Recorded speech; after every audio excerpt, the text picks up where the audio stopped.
ತಳ ತಳ ಅದಿಕ್ ಇಸು ಏನಾಗುತ್ತದ ತಳಿಸು ತಳ ತಳಿಸು ನೋಡಿ ಇದಕ್ಕೆ ನಾವೇನಂತ ಕರಿತೀವಿ ಸಾಧಿತ ಧಾತು ಅಂತ ಕರಿತೀವಿ ನೋಡಿ ಕ್ರಿಯಾಪದ ಅಂತಂದ್ರೆ ಒಂದು ವಾಕ್ಯದಲ್ಲಿರುವ ಕರ್ತೃವಿನ ಕ್ರಿಯೆಯನ್ನು ತಿಳಿಸುವ ಪದಗಳಿಗೆ ಕ್ರಿಯಾಪದ ಅಂತ ಕರಿತೀವಿ ಈ ಕ್ರಿಯಾಪದದ ಮೂಲ ರೂಪಕ್ಕೆ ಧಾತು ಅಥವಾ ಕ್ರಿಯಾ ಪ್ರಕೃತಿ ಅಂತ ಕರಿತೀವಿ ರಚನೆಯ ಹಿನ್ನೆಲೆಯಲ್ಲಿ ಎರಡು ಧಾತುಗಳು ಒಂದು ಸಹಜ ಧಾತು ಇನ್ನೊಂದು ಸಾಧಿತ ಧಾತು ಮೂಲದಿಂದ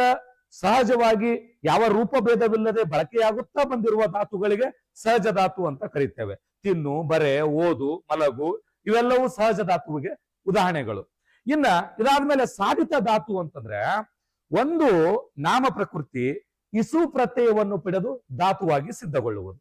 ಆಮೇಲೆ ನೆಕ್ಸ್ಟ್ ಏನ್ರಿ ಒಂದು ಧಾತು ಪ್ರೇರಣಾರ್ಥದಲ್ಲಿ ಇಸು ಪ್ರತ್ಯಯವನ್ನು ಪಡೆದು ಮತ್ತೊಂದು ಧಾತುವಾಗಿ ಸಿದ್ಧಗೊಳ್ಳುವುದು ಆಮೇಲೆ ಅನುಕರಣ ಪದಗಳು ಇಸು ಪ್ರತ್ಯಯವನ್ನು ಪಡೆದು ಧಾತುವಾಗಿ ಸಿದ್ಧಗೊಂಡ್ರೆ ಅದಕ್ಕೆ ನಾವೇನಂತ ಕರಿತೀವಿ